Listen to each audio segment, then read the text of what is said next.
Good evening, everybody. Welcome to tonight's meeting. Before I call the meeting to order, does it sound like an echo? Okay. Echo, echo.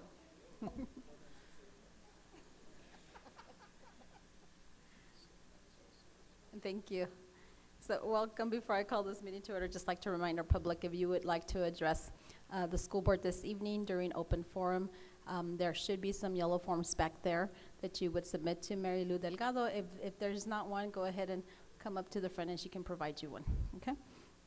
So now, I now call this Gadsden Independent School District regular school board meeting to order. Today is Thursday, October 26, 2023 at 5:01 p.m. Ms. Delgado, can you please take roll call? Mr. Cano? Present. Mr. Castillo? Present. Ms. Flores? Present. Ms. Murillo? Present. Ms. Rodriguez? Present. Madam President, we have established quorum. Thank you, Ms. Delgado. I'm going to go ahead and pass the mic over to our principal, Ms. Maria Barraza.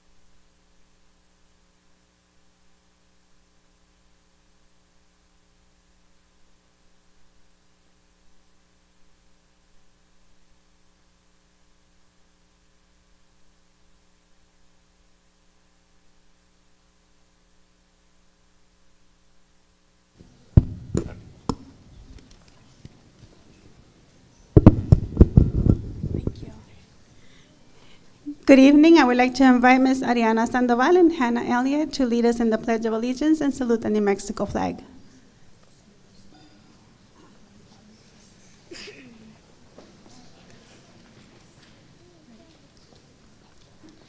I pledge allegiance to the flag of the United States of America and to the republic for which it stands, one nation, under God, indivisible, with liberty and justice for all. I salute the flag of the state of New Mexico as the symbol of perfect friendship among united cultures.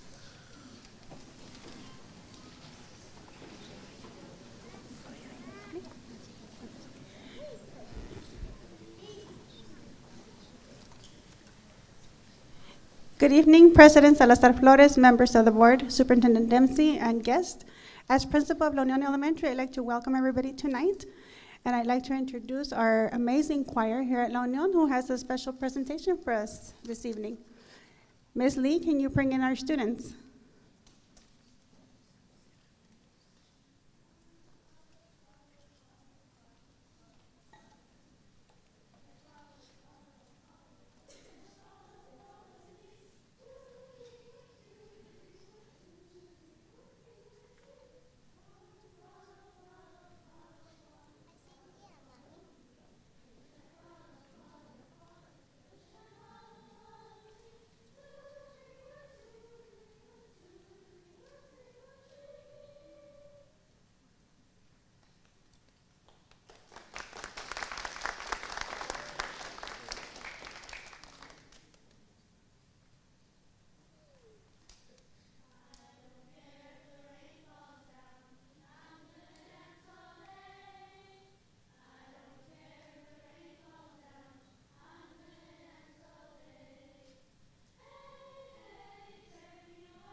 Before I continue to the next item on the agenda, I did skip our mission statement. Secretary Murillo, can you please read our mission statement? The Gadsden Independent School District will provide diverse educational opportunities that empower students to be successful in an ever-changing world. El Distrito Escolar Independiente de Gadsden brindará diversas oportunidades educativas que capacitarán a los estudiantes para tener éxito en un mundo cambiante. Thank you, Mrs. Murillo. Moving on to item 3 on our agenda, Superintendent Dempsey's district updates and recognitions. Superintendent Dempsey. Thank you, Madam President, board members, thank you for joining us this evening. Ms. Barasa, thank you so much. Kids are terrific, and we really appreciate your hospitality, so thank you so much for that. Our first item is our Ben Lujan Excellence in Maintenance Award, and Mr. Smythe is going to, and Ms. Cadena, I think, is going to help us with this.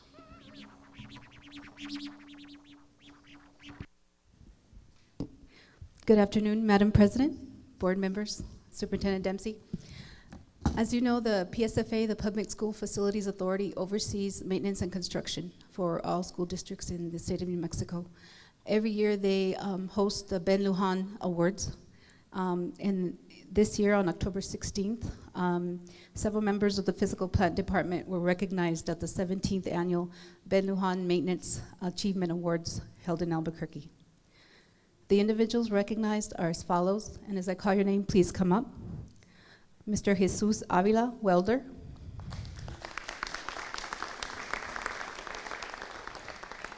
Enrique Briones, warehouse supervisor. He couldn't make it today. Santos Chavez, electrician.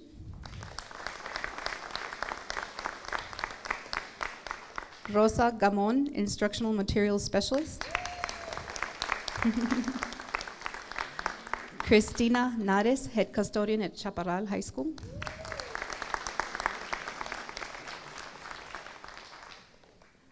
Lourdes Piedra, head custodian at Northern On-Track Pre-K. Thank you all. Thank you all. Go ahead and stay there. They also annually give out an award to one person in the state of New Mexico, and that award is called the Plant Manager of the Year. And this year, Gadsden's own Guillermo Memo Hernandez, who is the coordinator for maintenance, received that award.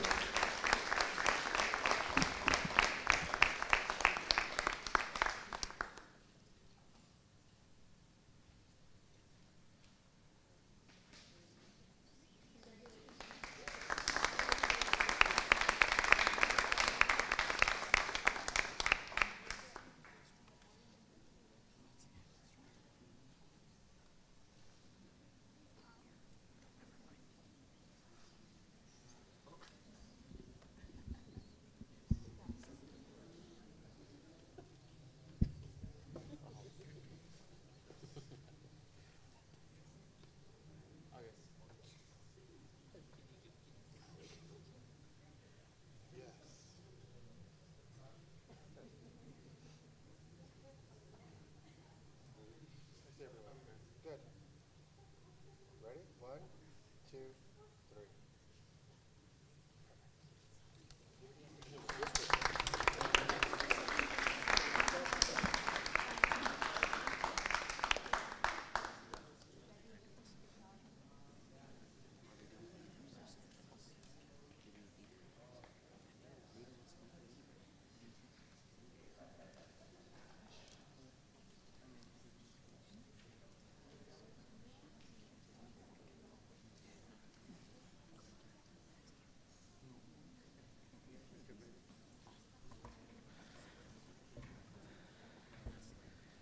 I will add to that, Ms. Cadena, thank you so much for that presentation. I will add that I wasn't able to make it to the luncheon where these individuals were recognized. However, I attended a meeting that evening, and just about everybody wanted to talk to me about what we're doing in our physical plant and how we're making such strides. And so I really appreciate that work and effort, and thank you, Ms. Cadena, for you and your team.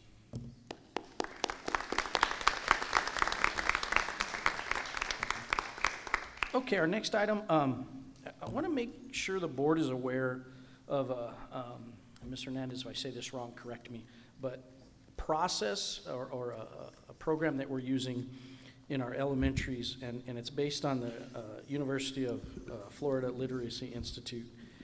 And we're implementing, it really is phonics and phonemic awareness, but it is a very structured delivery. Ms. Hernandez took several of us out to visit 3 classrooms just last week at Gadsden Elementary in Loma Linda, Ms. Ramirez, Ms. Garcia, Ms. Cardeta. And I'm going to tell you what was so interesting to me is that I saw a first-year teacher, I saw a third-year teacher, and I saw probably a 16-year veteran. And I think this is a credit to Ms. Hernandez and Nettie's work, Ms. Gamon. I couldn't tell the difference. It was simply spectacular. And so what I want the board to be aware of is we're really, what Ms. Hernandez has, I believe, is work to do, is put together this quality, high-standard curriculum that will be delivered across the district in all those primary grade levels. And it's a very systematic approach to teaching phonics and phonemic awareness. And so our kids' literacy skills should get stronger and stronger and stronger. The other piece I'm going to add to it, which I've got well, actually one of the classrooms was a bilingual classroom. Yes. And so when the students were interacting with the teachers, I couldn't tell. It was so impressive because when they answered, when they got asked questions, they responded in Spanish. But when they were practicing in English. And I couldn't tell the difference. It was simply, Mr. Hernandez, if you want to share some pieces of that. Thank you, Mr. Dempsey. Madam President, members of the board, and Superintendent Dempsey. So we call it UFLY, right? The acronym for the University of Florida. One of the things, as you're well aware, the state has initiated the Structured Literacy Initiative, right? And Ms. Nettie Antunes Gamon, who is our district elementary literacy specialist, came to me and said, Ms. Hernandez, there's gaps in these areas in the lower grades. And so this is a very systematic, structured way of learning the phonemes, which is very important. It's very important to what Mr. Dempsey just addressed for second language learners, because it's actually the acquisition of language. Sometimes we confuse being bilingual and acquiring language. They're completely different things, right?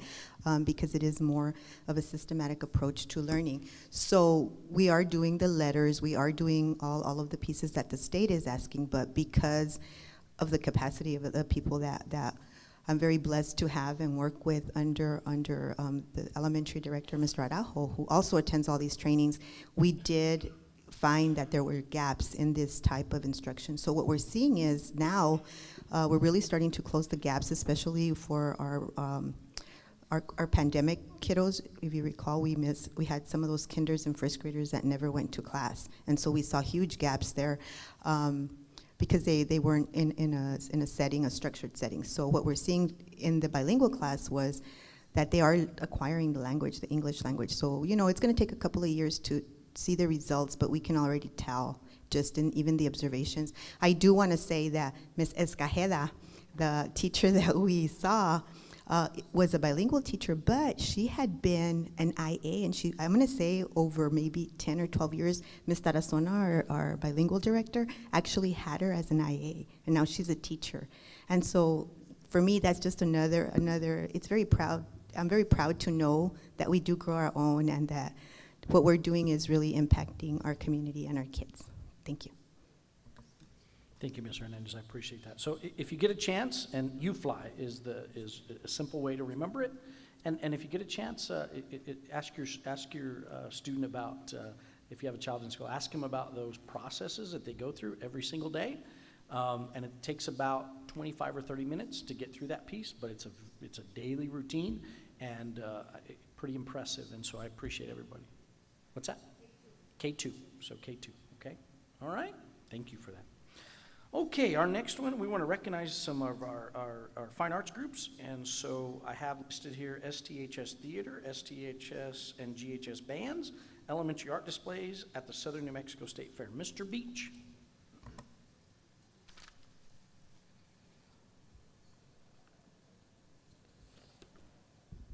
Thank you, Board President Flores, board members, and Mr. Dempsey.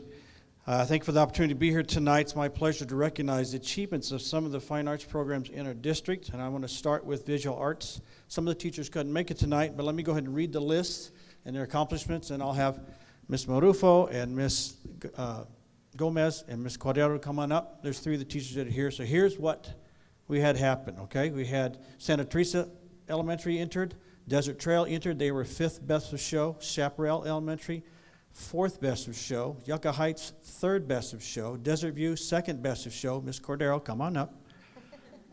Vado, 2nd best in show, La Union, 2nd best in show, Marino, best of show, Riverside, best of show. There's Mr. Santa Maria, okay. Ms. Marufo from Riverside, Chaparral Middle School, best of show, and Sunrise Elementary, reserve grand champion, Ms. Gomez.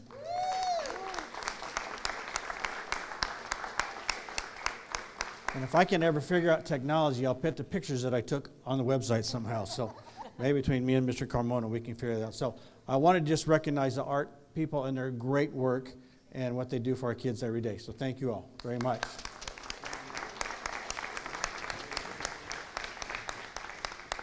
Moving on to theater. We had several theater things happen last month.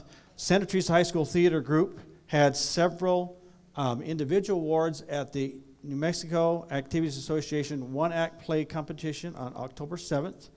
And let me say that first from Santa Teresa High School. 2nd place stage manager was Vanessa Wilkinson. Come on up. 3rd place sound was George Moreno. 3rd place lights was Angel Vidas. But the best thing is Santa Teresa High School, 2nd place in the state of New Mexico, one-act play. So we want to congratulate them. And their director is Mr. Rick Martinez.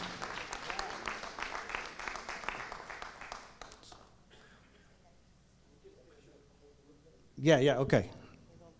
All right, now, Gadsden High School also performed, and they had one individual award, and this young lady, Kaylee Soriano, she was 1st place individual award and got recognized and has the opportunity to go to the Nationals in Indiana this summer. So Kaylee, come on up.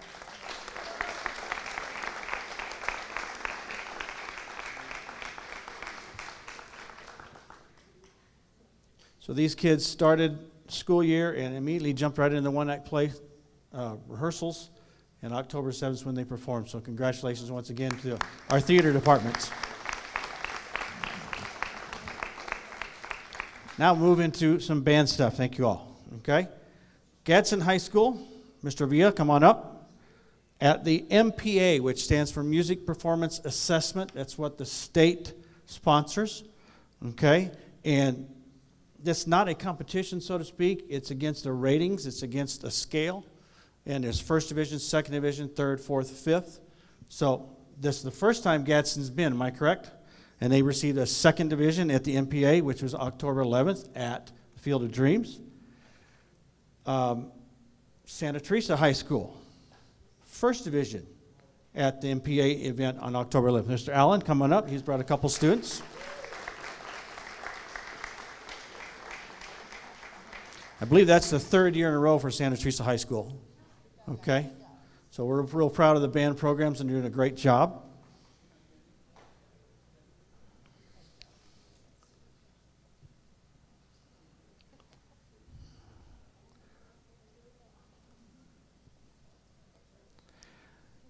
And then last Saturday, both these groups attended the Gadsden, the Eastern Arizona College Marching Band Competition in Thatcher, Arizona, just across the border. They both came away with 1st division awards, and Gadsden High School came out 1st place. Santa Teresa came out 2nd place. So we want to congratulate our band programs.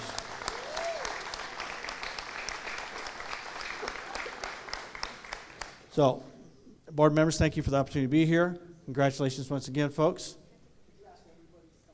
Theater folks, if you're still here, come on up. Art folks, if you're still here, come on up. Let's get one big picture.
Okay, I appreciate everybody's work and effort. I know that we all know this, but we pause for a minute. The picture seems great. I want you to pause for a second and think of the amount of work and effort and time it takes to get all that to happen, and it is not easy. So I appreciate every single person, students, adults that are involved in that, because it represents a tremendous amount of commitment. So thank you for that. Next item is our student representative. Tonight we have Leah Chavez, who is a senior at Gadsden High School. Good evening, everyone, members of the board, and Superintendent Dempsey. I'm Leah Chavez, and I'm a senior at Gadsden High School. I wanted to highlight a few things that have been going on in our school this past month. So last Thursday, October 19th, our boys soccer program had their senior night against Centennial. Our school also celebrated Pink Week this week in honor to show our support to everyone who is facing breast cancer. Yesterday, Wednesday, October 25th, we had our second annual Fall Meet the Panther, where members of the community come to our gym and are able to meet students who are in sports or different clubs during the fall season. Today, October 26th, 10th and 12th graders took the PSAT or the SAT, depending on their grade. And also today at our school, this girls' soccer is currently playing their senior night game, which is also serves as their pink out game. Tomorrow at 7, our varsity football team will play for the district championship against Deming. This game will also serve as senior night for our football players, cheerleaders, and athletic trainers. And lastly, I want to once again congratulate the Gadsden High School band, who received overall first division, along with first place in marching, first place in music, first place in drumline, and first place in drum majors.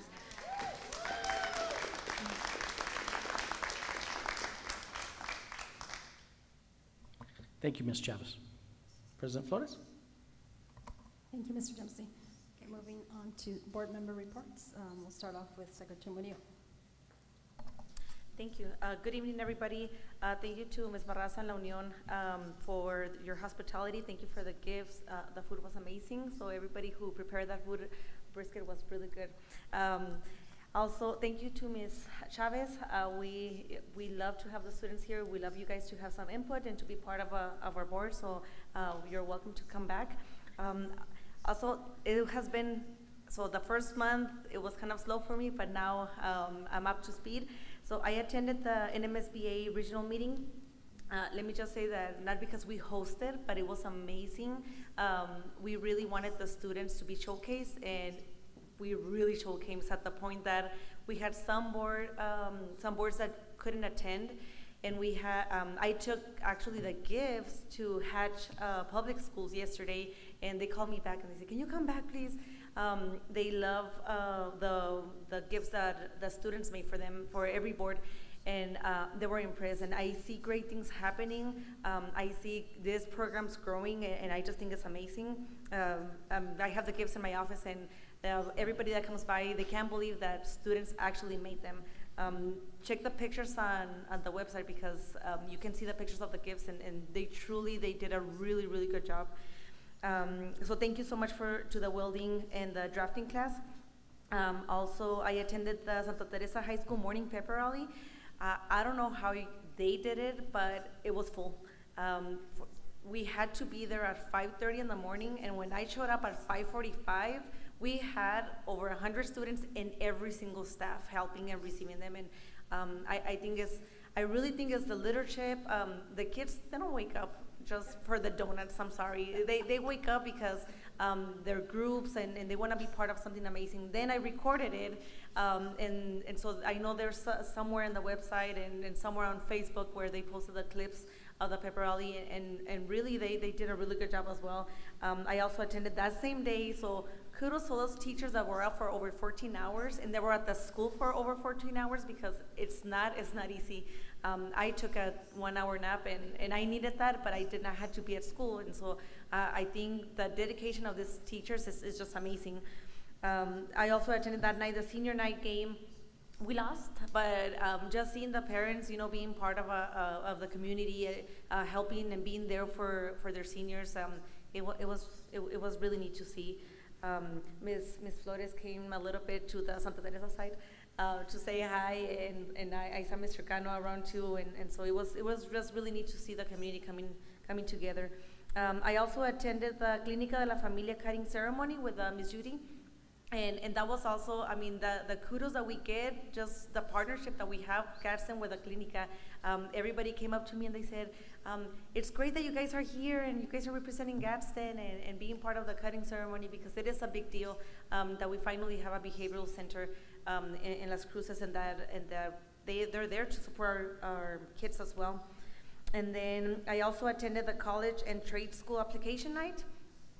We only had 3 or 4 students showing up, getting help for their application or financial aid, and it was just amazing to see, because I took my kid and I just wanted to see what it was about. It was the first year, but to see the relationship that those kids have with those teachers, because believe it or not, I talk to my kids, but just seeing them in action and staying there longer until 7 o'clock at night, to help them out, just to make sure that they have that opportunity for help. I really want to thank Ms. Suggs for making that happen. And then I also attended the Eastern Arizona College Band Day, and I went there to help the band for Santa Teresa High School, but we stayed to see Gadsden High School, and they were amazing. I have never seen Gadsden High School. Usually they perform before us, but this time they performed after us, and I mean, it was on point, so well deserved every single award that they got. And just a couple of Fine Arts. So congratulations to everybody from Fine Arts, but I really think it starts with the leadership, and I really want to say thank you to Mr. Beach, because I think it's his leadership that really built this program, and it's only getting better and better. And the things that I'm hearing, and now they want to expand to the elementary level, which I think is amazing, because it should start there. So I really want to thank Mr. Beach and everybody that have been receiving awards, and it's only fall, so I can't wait for May to hear the awards that are coming up, and those students preparing for upcoming events. Just a couple of reminders. Tomorrow is a Red Ribbon Parade here at La Unión at 9:30. So anybody that is part of this community or wants to be part of this community, please come. It's a great event.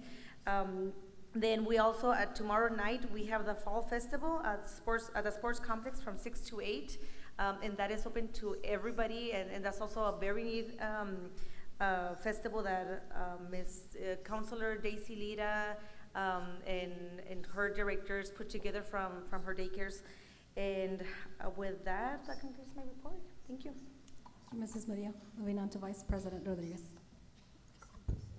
Thank you. Well, as we can see, the great things that are happening in our district. There's a whole lot, and we heard Ms. Chavez, thank you for presenting and all that information that we received, that it's in regards to Gadsden High School, but not only Gadsden, every school is doing great things. The elementaries this week, last week they had some of them had the Pink Week, and then this one is a Red Ribbon Week. So thank you for that. I know that there's a lot of participation. The kids are becoming aware of what really that means, and it's not just wearing red, it's not just wearing pink, there's something behind that. So thank you for all the principals that are having these events. And of course, congratulations to the physical plant. Yes, I think I agree with Ms. Murillo, leadership is what makes something better. You can have great employees, but if leadership is not there, the support, then nothing happens, right? And so we're seeing those awesome things happening, and yes, also with the fine arts. I know that I'm gonna go back to Gadsden High School. The baseball did very well, so congratulations to them as well.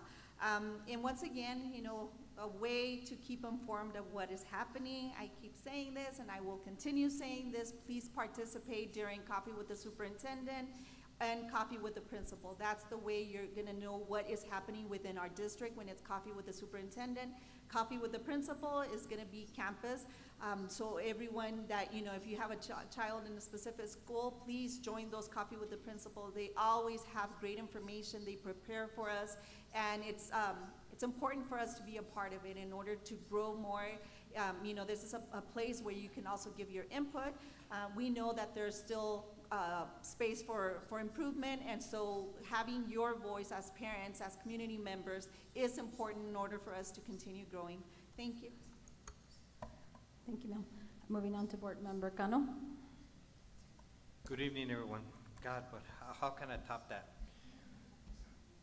First of all, Ms. Barraza, thank you very much. I know I arrived a little bit late to dinner, but hey, everything that's left behind is still delicious as the ones that beat me to it too.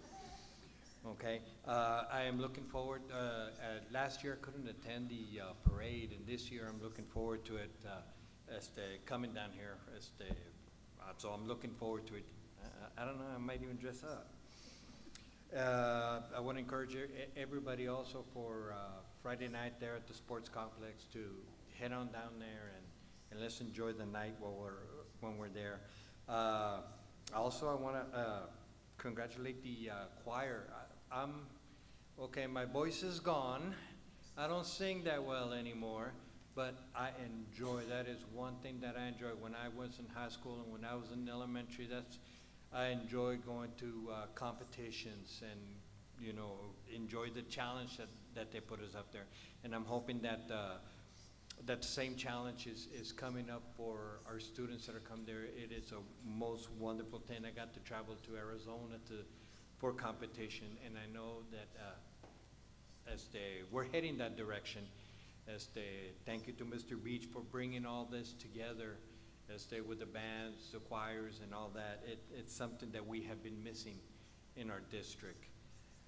I will also say, I also attended, this past week at Santa Teresa Middle School and at Riverside. I did not get a chance to go to the Desert View, but their Pink Week or Red Ribbon Week with the National Guard coming in and flying in with the helicopter down. I think everything went great. I love to see the helicopter land. I love to see the helicopter, and I think all the kids enjoyed it. I think the elementary enjoyed it a little bit too much than my middle schoolers, but they all had a good time. You know, thank you to Sunland Park Police, Sunland Park Fire Department who also attended, and as well a big great thanks to the National Guard that came down there and bringing all that joy for the students. I think that will complete my report for tonight. Thank you, Mr. Cano. Moving on to Board Member Castillo. Thank you, Madam President. Little known fact, this was the first school I ever attended before I attended Sunland Park, so this is kind of coming home. To Mr. Cano's point, those kids, that choir, a cappella, I mean, it's hard enough to do it with music and then a cappella, you know, but it goes to Mr. Cano's point, you know, when they're older in the high school, that's where they get it from, so congratulations to them. I also did, everybody attended the region meeting, and to Ms. Murillo's point, those kids, they got showcased big time.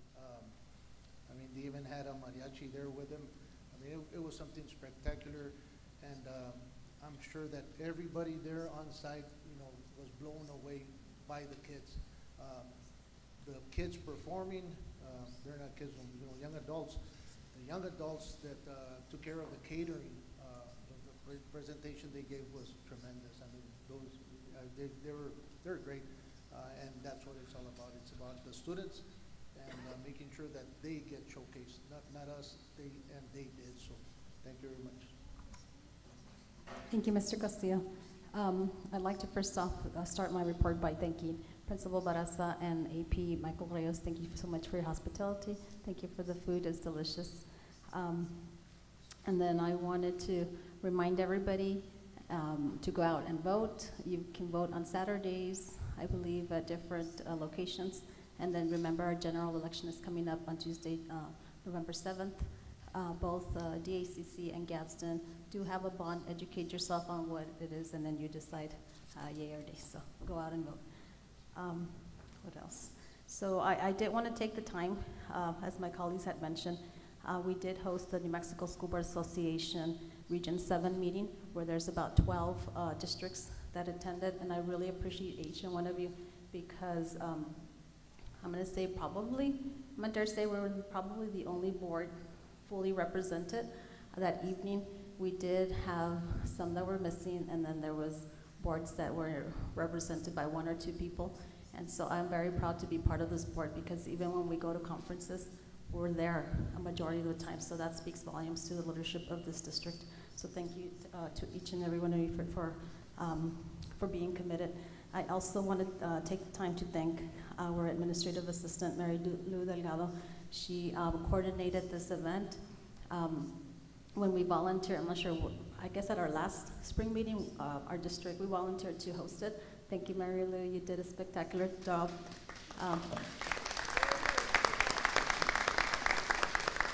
If you need an event plan, this is the lady to go to. So I also want to thank her colleagues, Marta Ortega and Lorena Ortega, who helped you plan and prepare and decorate. Thank you so much, ladies. That evening, we had Hector back there taking pictures. Thank you so much.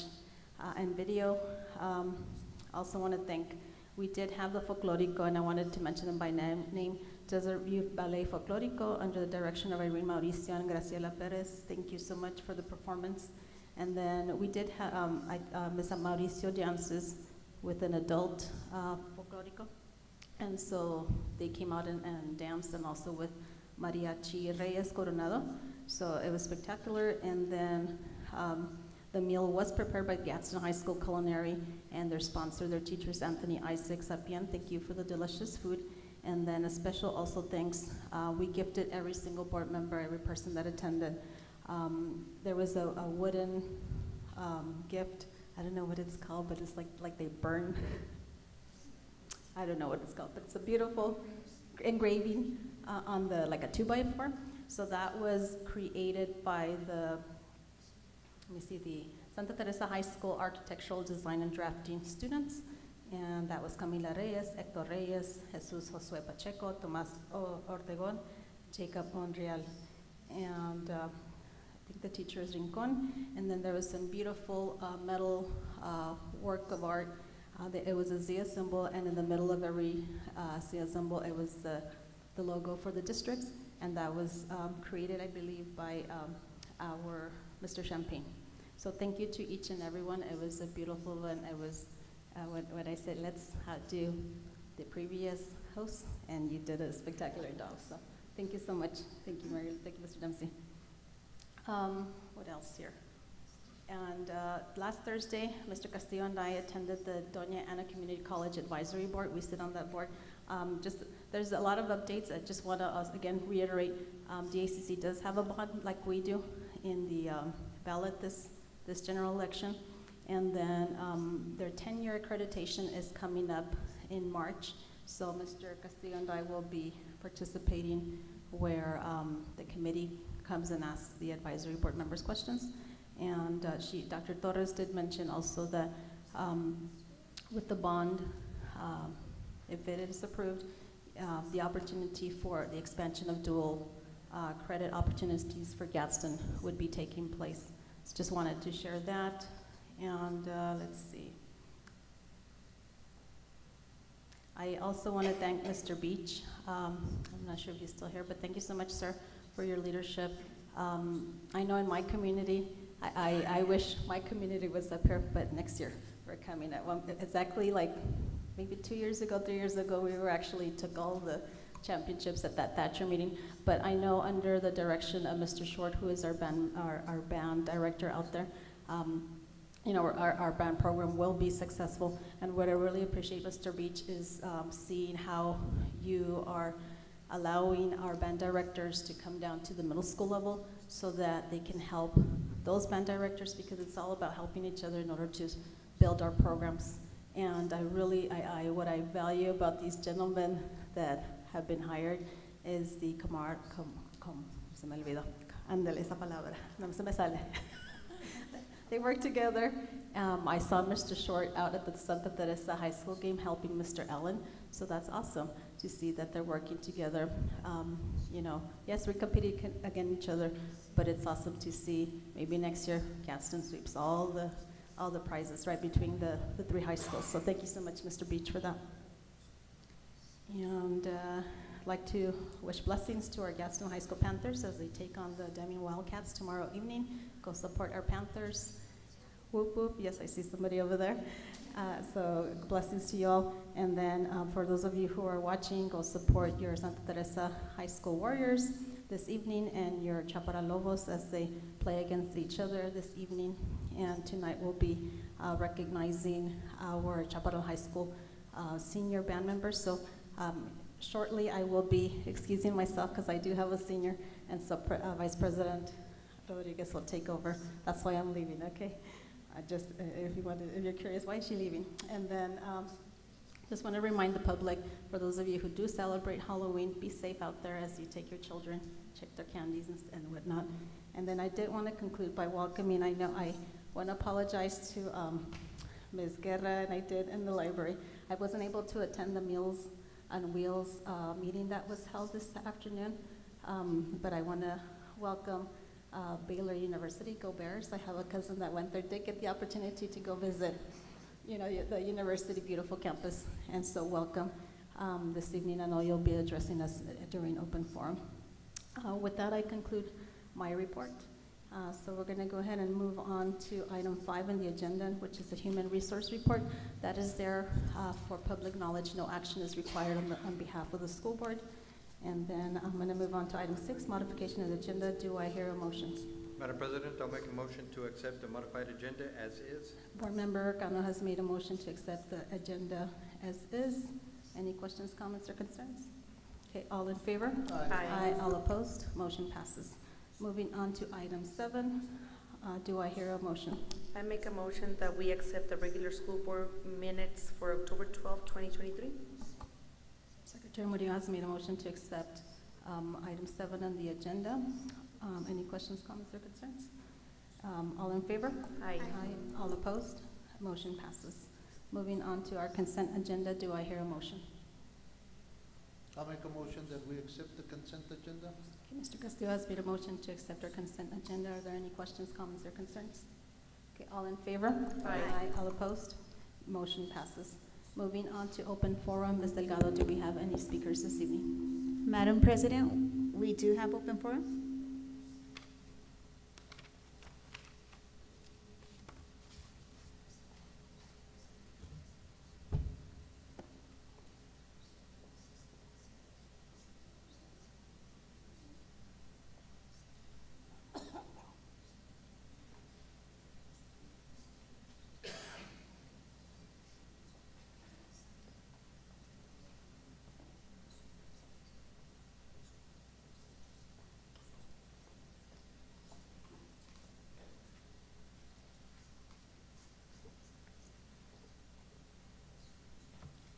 Okay, so this evening, as the board president, I do have reserved the right to extend time. So I am going to allow our guests from Baylor to have actually 10 minutes to address the board, and then everyone else will have 5 minutes, okay? And so if I'm gonna go ahead and let Baylor University go first. And so we'll give you 10 minutes, and let me see, so I'm gonna ask Jeremy Everett and Elijah Tanner to come up to the podium. Welcome.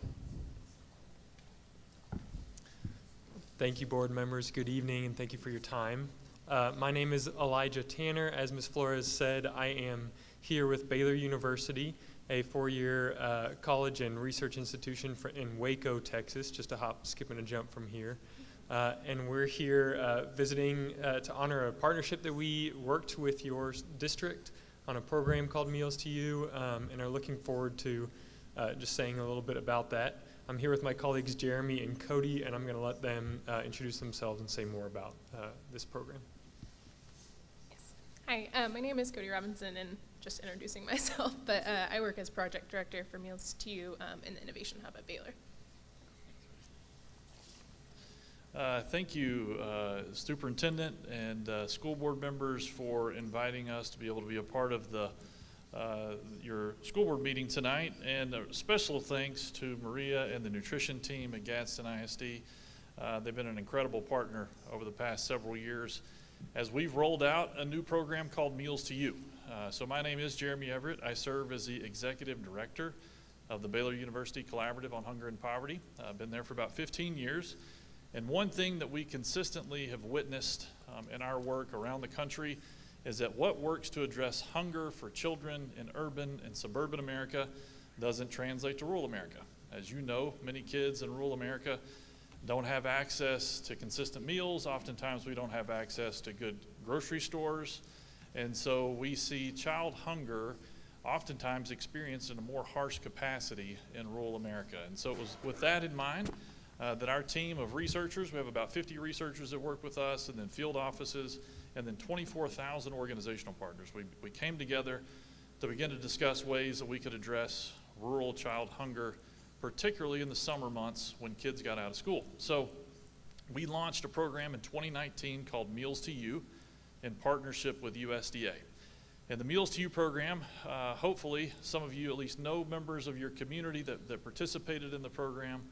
The Meals to You boxes, what we learned is that when we couldn't get children to meal programs in the summer months in rural America, because USDA historically has required a congregate meal requirement for the summer meal program, meaning the children have to go eat on site with other kids, and obviously that is logistically prohibitive for kids in rural America. And so since we couldn't get children to meal programs, we had to get meal programs to children. And so in partnership with USDA and several different food distribution companies, we launched Meals to You, where we put a box of food which had 5 breakfasts, 5 lunches, and 5 snacks, and we would mail that directly to the front porches of children in many rural households around the country. So in the summer of 2019, we launched the program with 20 school districts in East and West Texas. We had 4,000 children on a 10-week demonstration project, and we served about 500,000 meals and snacks to kids that otherwise would not have received a USDA summer meal. And one of the things that our researchers identified was that the program had 3 times the positive effect on childhood food insecurity as did the National School Lunch Program, which has historically been our nation's gold standard. So when that happened, your governor had just been elected, Governor Lujan Grisham, and Senator Murkowski from Alaska asked us to expand the program to Alaska and to New Mexico.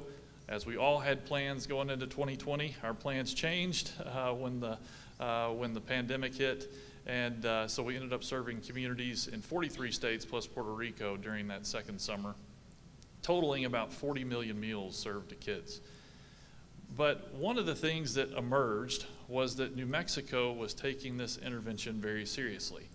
And New Mexico was saying, hey, listen, we want to be your partner in innovation because we feel like this program could meet a lot of needs in our community. And that's when we were introduced to your school district. For the past 2 years, your school district has served 115,000 meals to your children in the summer. That's right. That is incredible. That is 1/3 of all meals served to New Mexico children over the past 4 years. You did that in 2 years. And so your incredible work helped us then go back to U.S. Congress, where we were able to tell Congress about the great work that was happening in communities across the country in addressing rural child hunger. And they worked with us in a bipartisan capacity, a rare bipartisan capacity, to make this a permanent option.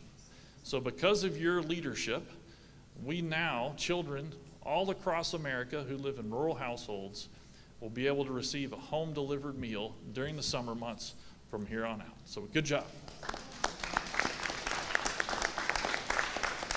So today, we just wanted to come by and tell you thank you for your partnership. Thank you to the nutrition program. We could not have done this without your leadership, without your willingness to try new things. It very much was a pilot, so it was not easy to figure out. And so your team really had to work very hard to come alongside folks like Cody and Elijah to be able to figure out how we could make a crooked path straight. But you did that, and we are grateful for it. So thank you.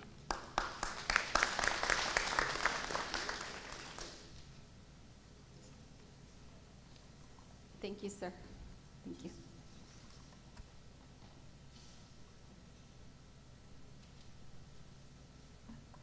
While we would love to give feedback, protocol is we cannot respond to open forums, so we can be in contact with you at another opportunity. Thank you so much for joining us this evening. Okay, moving on to our next speaker. Actually, I need to read a blurb to the rest of our participants for this evening. And so again, the rest of you will have 5 minutes per individual when I call you. And so I'd just like to remind that the board discourages personal attacks upon staff personnel or any persons in attendance or absent by individuals who address the board. Any person making public comments shall be solely responsible for the content of his or her comments. The board neither adopts nor assumes responsibility for any comments made by individuals during public comment. Presenters are cautioned that statements or representations concerning others that are false and damaging to a person's reputation may subject the presenter to civil action defamation. The board prohibits personal threats and the use of obscenity. Such speech is not protected and will not be permitted. The board further prohibits disruptive conduct. Disruptive conduct will not be tolerated. Any violations may result in the removal from the premises. Okay, with that being said, I'm going to call the first speaker, which is going to be Daisy Lita. Please pass to the podium.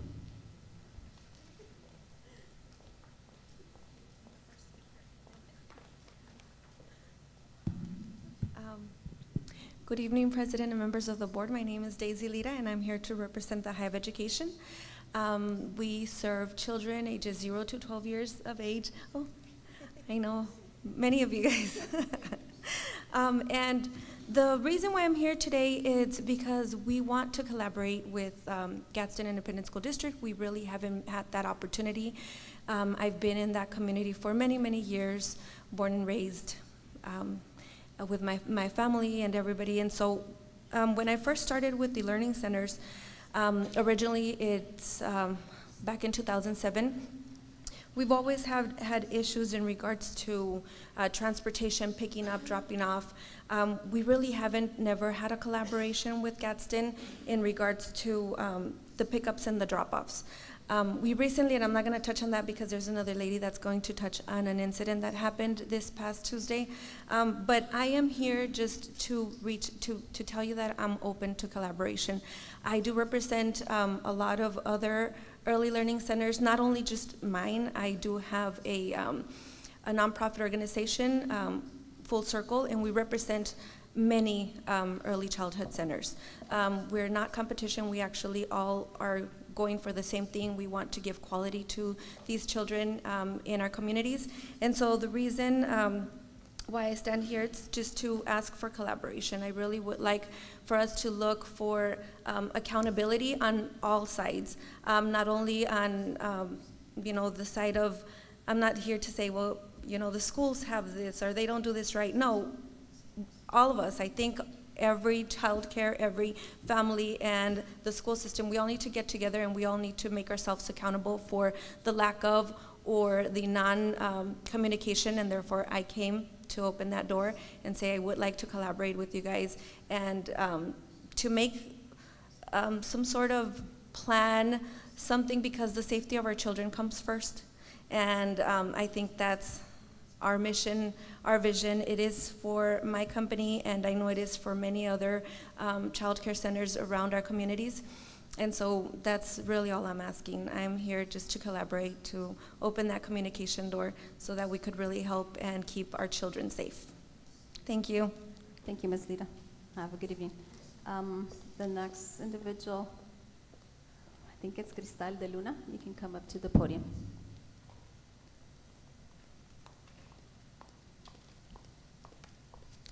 Good evening, members of the board, and I'm here as a concerned member of the community and also represented the learning center that serves several families in our community. My purpose here is to express my deep concerns regarding the administration at Santa Teresa Elementary School and their current drop-off procedures. Just a few days ago, on Tuesday, October the 24th, an alarming incident occurred that highlighted the lack of effective procedures for the school drop-off system. A 5-year-old was mistakenly placed in another daycare van, causing great distress and panic for her family. When her mother arrived to our learning center to pick up her child, she was shocked to find that her daughter was missing. Instead of panic, she immediately went to the school seeking for their assistance and support. Unfortunately, instead of empathy and assistance to the family that they needed at the moment, the school administration attempted to shift the blame into our daycare. They neglected to take responsibility for their own oversight and failed to provide the necessary help to the concerned family. It was only after we insisted to review the camera system that we found the truth. That child had indeed been placed in another daycare van. Our learning center promptly contacted the other facility and worked to reunite the family. The incident highlights the serious flaw in the drop-off procedures. It is unacceptable that the young children are left to walk by themselves, walking unaccompanied to their vans. This not only ensures the safety of the children, but also put as a hazard the safety of the children. This incident was including also the cancellation of the call police that we made.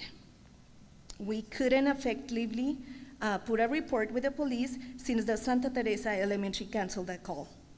In light of these troubling events, I respectfully request that the following are reviewed. Review and revise the drop-off procedures at Santa Teresa Elementary to ensure that the teachers and staff members can be there to deliver the children.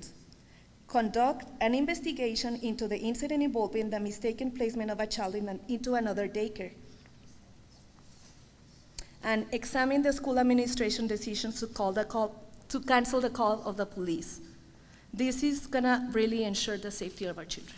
Thank you, members of the board. Thank you, ma'am. Have a good evening. Okay, next to the podium, Richard Hernandez.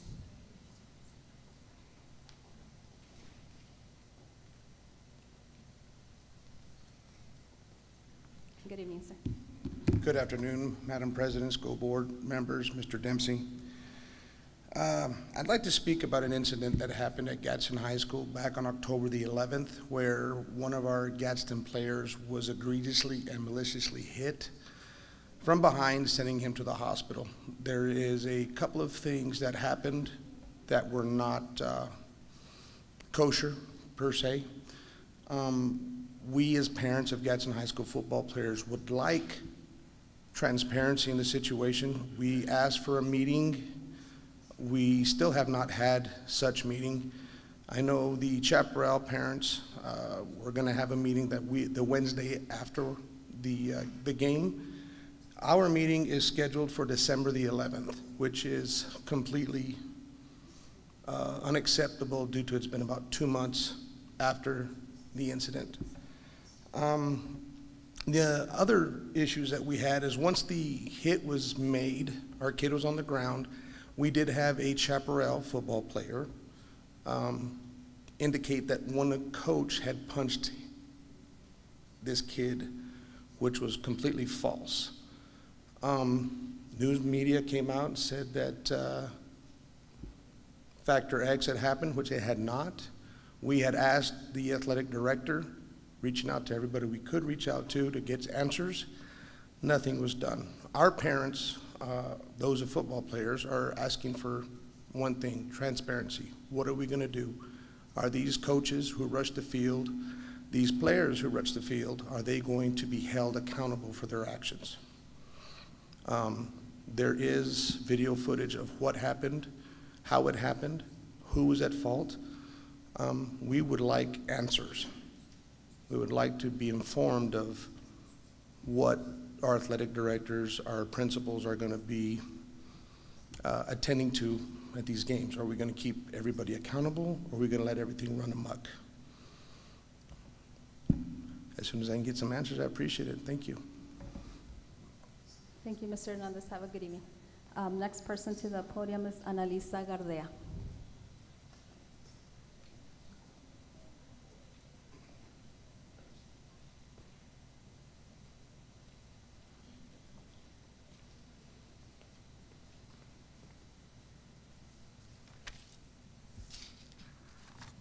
Good afternoon, Madam President, school board members, Mr. Dempsey. I also have Gracie Ramirez here with me. We filled out 2 forms by accident. Were you gonna speak separate? No, we could speak together, if that. So yeah, Yeah. keep going. Okay. We are here representing parents that are concerned with the safety of GISD parents, athletes. At the Chaparral versus Gadsden High School C-team game, we had 2 players from each school that were injured. The GHS player had a C4 injury and waited 38 minutes for an ambulance to arrive. Critical time that could have impacted their health severely. The Chaparral player had to wait 1.5 hours for an emergency personnel to address his medical issue. We asked that why are ambulance not provided at C-team games, contact sports? We are told that only varsity games get an ambulance. We feel that this is not fair to our athletes, especially when an incident arises and we have to wait for medical services to arrive. And I will pass it on to Gracie. Just to add to what Annalisa was saying, at the end of the day, a varsity game and a C game, it's the same sport, it's football. You could have the same type of injuries, and it's not fair for our students not to have an ambulance on site, considering that these injuries could be very severely impacted by the time of waiting 38 minutes for an ambulance, and then the other student from Chaparral waiting 1.5 hours for an ambulance to arrive.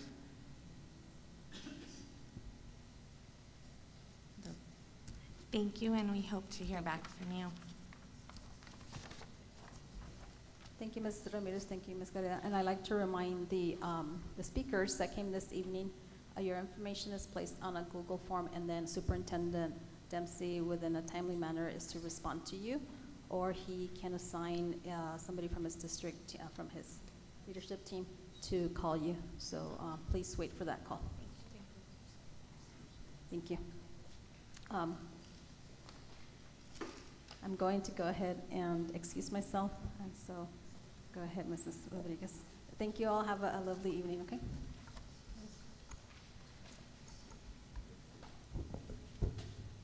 Okay, we will move on to the action items. The first one is the Santa Teresa High School partial re-roof project.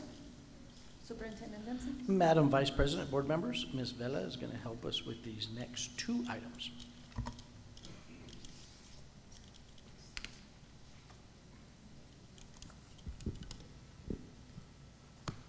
Good evening, board members, Superintendent Dempsey. It's my pleasure to bring to you this time the RFP for Santa Teresa High School, the partial re-roof project. We received 3 proposals for this RFP. As you can see on the table, the contractors were evaluated, and ESA got a total of 383.12 points. After reviewing the proposals, the committee decided that interviews will not be needed. As per the final ranking, we recommend move on with ESA. Do you have any questions? Any comments or questions? No? Okay, well, we'll go ahead and take a vote on this one, because the other one's for the elementary, right? Correct. Okay, so do I hear a motion? Madam President, Vice President, I make a motion that we accept Santa Teresa High School partial re-roof project action item 10A. Secretary Murillo has made a motion to accept action item A, Santa Teresa High School partial re-roof project. All in favor? Aye. Motion passes. Action item 10B, which is the Santa Teresa Elementary partial re-roof project. Ms. Vela? Vice President Rodriguez, board member, Superintendent Dempsey. For this RFP, that is for Santa Teresa Elementary, the partial re-roof project, we received 4 proposals. As you can see on the table, the 4 contractors were evaluated, and City General was the one who got the most points with a total of 396. After reviewing the proposals, the committee decided that no interviews will not be needed. As per the final ranking, we recommend to move on with City General. Is time for any questions? Again, any questions, comments? No? Okay. Do I hear a motion to accept action item action item B, the Santa Teresa Elementary Partial Re-Roof Project? I make a motion that we accept action item 10B. Secretary Murillo has made a motion to accept the action item 10B. All in favor? Aye. Motion passes. Thank you, Ms. Thank Mena. you. Moving on to action item 10C, the employee general leave buyback proposal. Superintendent Dempsey. Madam Vice President, board members, I am bringing to you, we've had a discussion about this particular item. This would give our staff an opportunity to sell back their general leave. Ms. Villalobos is working with me on this. These are some of these are ARP dollars to fund this. What I want you to understand and walk away with is that this is, first of all, leave is a great benefit for all our employees. So if you think about just leave in general, and in CBA, the reason I'm very specific, we call it general leave in our CBA. And it's a great benefit to our employees because if they're ill, if they're sick, if they go into FMLA, they can still receive, by banking their leave and having leave available to them, they still get paid.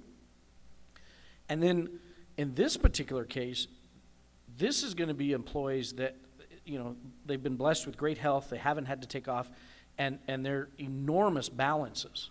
So typically when they leave or retire, they can donate those days, but there's no financial benefit to them. What I would definitely argue, there's an incredible academic benefit to us. These are employees that go above and beyond. They are so committed, and again, they've been blessed to be healthy, and so I don't want to wrap this, I don't want anybody to walk away to think that somebody could be a great employee and have gotten sick, and they're still a great employee and a great teacher and a great whatever position they have. But these are employees that haven't gone through that, and they have enormous balances. And I might even suggest this is an equity conversation. This is, if you look at this as a lens of equity, those teachers and others have been at work serving our students every day that they possibly could. And this is an opportunity to recognize that. And so we have worked really hard. This idea came through a group that I meet with on a regular basis. We just got to meet with them this week. It's called Support Trenches. It's a group that represents pretty much all hourly employees, I believe. Is that right, Ms. Persiak? And these are individuals who have said, look, Mr. Dempsey, as I close in towards the end of my career, I feel like I'm not being recognized for all that dedication. And so what I want you to know is this is, I believe, an opportunity to recognize that. So there's a lot of wins out of this and winners. So some important pieces, I have some detailed regulations there, but some important points. This is probably the most important for the employee. It's paid at a daily rate. So I think you're all aware, we have a process that somebody can sell back leave, but it's paid at a substitute rate, very significantly lower than a daily rate. And so each employee at some level, depending on their category, has a different daily rate. Mine might be different than a teacher, and a teacher's might be different than an electrician, and so on and so forth. So everyone gets recognized at their daily rate based on the current contract, okay?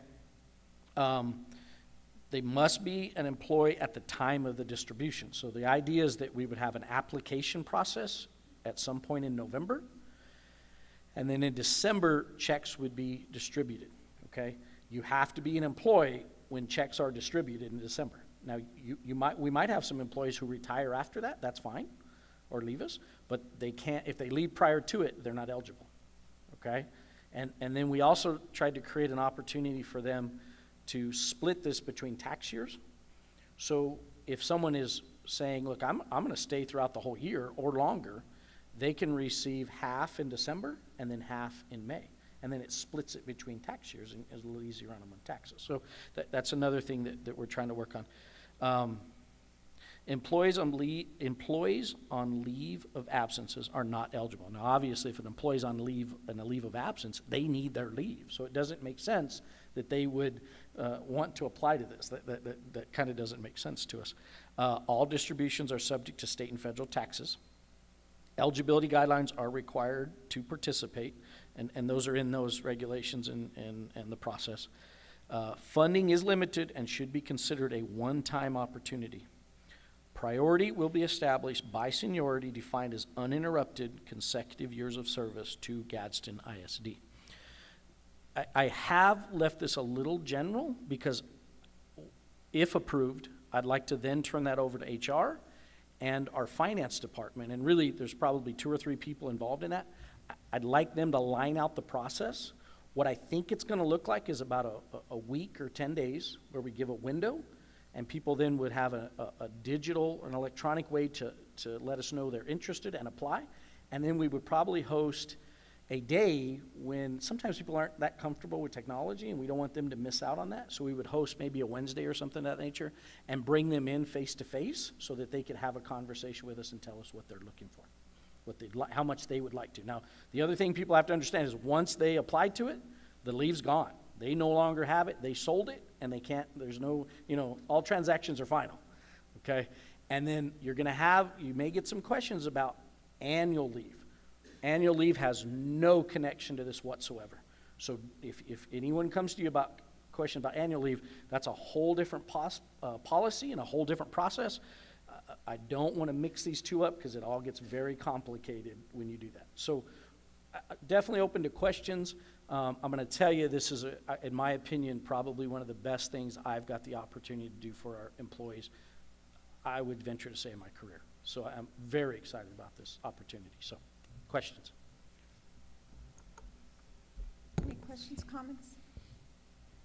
I just have one question. That last bullet, the priority will be established by seniority.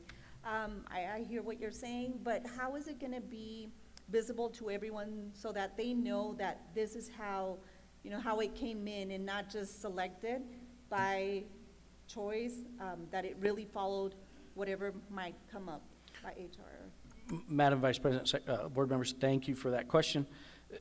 So we're talking about employee seniority. So, obviously HR can give us a spreadsheet of these employees. As they apply, we'll establish their years of service, those uninterrupted consecutive years of service. And that's very important because we'll have people that left us 5 years ago or 2 years ago or a year ago, and they came back and they want to say, well, I was here for 10 years. You don't meet the definition of uninterrupted, right? And so it's very important that everybody really watch the details of this, right? But then what we probably could do at some level, and we got to be a little careful here because we got confidentiality issues, but we could provide the union like a list of here is all the employees that qualify. In fact, I've already seen the list of all the employees that qualify, and I think there's about 650 that would qualify and if they wanted to. And you need to, and I mentioned this one time before, some of these distributions are significant, up into six-figure distributions. But I think that says something to our committed and dedicated staff, and just think about that equity they've provided to our kids. Thank you. I got one. Going back to the list, let's say that you have, I'm just going to go with the top 5. Let's say number 2 or number 3 decide to put in for this annual leave, and the number 1 person that's there at this time maybe doesn't need it, but then he decides at the last minute that he wants to put it in. So does he still fall in on the top of the line, or does he fall in behind where everybody else is? So I think, and Ms. Bercy, I got to jump in if I get off here. But once the window closes, that's it. So you get an opportunity to request, and then once the window's closing, there's no coming back to that. And people have to understand, would I like this to be a common practice? I would. I can't promise that. These are one-time dollars. And so everybody has to understand, I'm not sure I'll ever be able to do this again, I'd love to, but we'll just have to see. This is the first time, and in fact, I'm gonna argue, we may be the only district that's ever done this in the state of New Mexico. So we're learning as we go, but I think we're at a point in our careers and in education that we need to challenge some of the old ways. So then if they don't put in at this window, will there be another window later on? Or No, will it- this is a one-time shot. One-time deal? This is a one-time shot. Okay. Employees have got to understand that there will likely not be another opportunity for that. Thank you. Okay, any other questions, comments? Okay, we'll go ahead and make the vote. Do I hear a motion for action item C? Madam President, I make a motion that we accept at item action C, employee general leave buyback proposal. Mr. Gano has made a motion to accept it. All in favor? Aye. Aye. Motion passes. Pretty exciting. This is good. It's a good day. All right, we will now move on to the discussion items.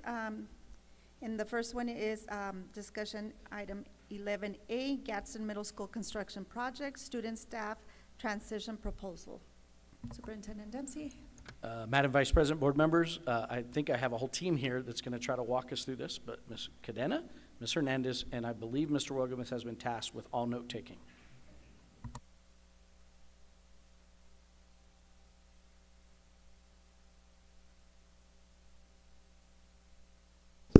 There. Thank you. Good afternoon, Madam Vice President, board members, Superintendent Dempsey.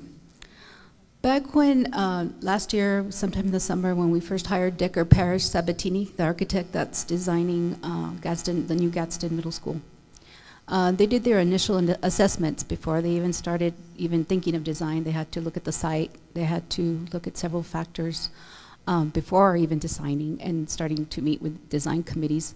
And one of the first things that they asked us once they did their assessments is, well, they mentioned that the site was very restricted because we're bordered on, on every single site. We're kind of closed in.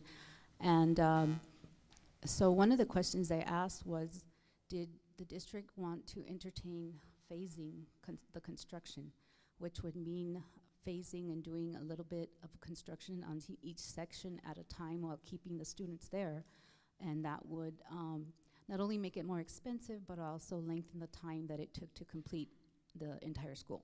It would, instead of 2 to 3 years, it would be like 4 to 6 years, depending on, right. So, and kind of like Gadsden High. Gadsden High School was phased and it took 8 years, okay, to do that.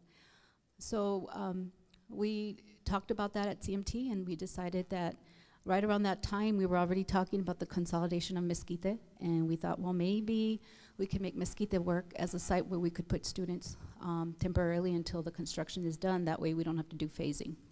And so some of the things we went ahead and let Decker Parrish Sabatini know that let's go ahead and design with the concept that we're going to demolish the original school and start fresh instead of phasing.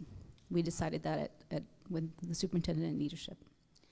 So some of the logistic considerations we talked about was, again, like I said, continuous construction or phasing, which we chose continuous construction and demolition.